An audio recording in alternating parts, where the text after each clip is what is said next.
าก็สิพาไปเบิ่งกุ๊กแม่พันธุ์เนาะที่ว่าเฮาคัดไว้เนาะเอาไว้แนวพันธุ์ที่ว่าเอาไว้ปีหน้าเนาะเพราะว่าอันปีนี้ก็ฮอดเดือน11 12แล้วเด้เราก็เลยต้องได้คัดไว้เนาะไปเบิ่งกันเนาะฮอดแล้วเนาะนี่คือบ่อที่ว่าเฮา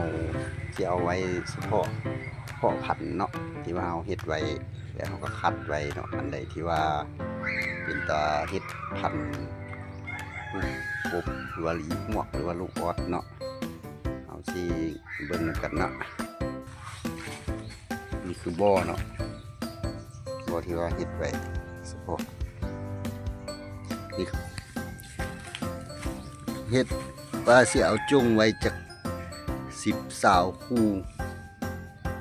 แต่ว่าคัดเพื่อไว้ประมาณอยู่30ประตูเนาะแต่ยังสิได้คัดอีกเทื่อนึงเนาะเพราะว่ากบมันสิซนอยู่ลำเฟืองนี้เนาะยามนี้มันบ่ค่อยกินอาหารแล้วเนาะพี่น้องเนาะ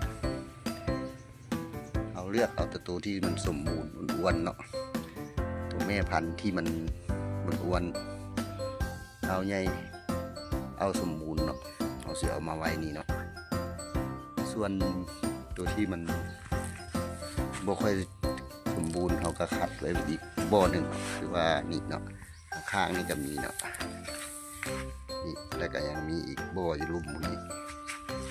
หลังบ้านอีกเนาะ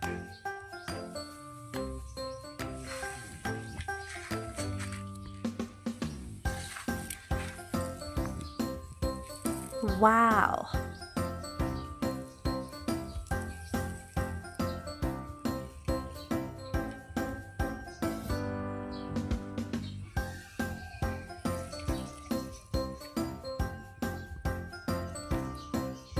โอเคเนาะสำนีก่อนเนาะพี่น้องเนาะ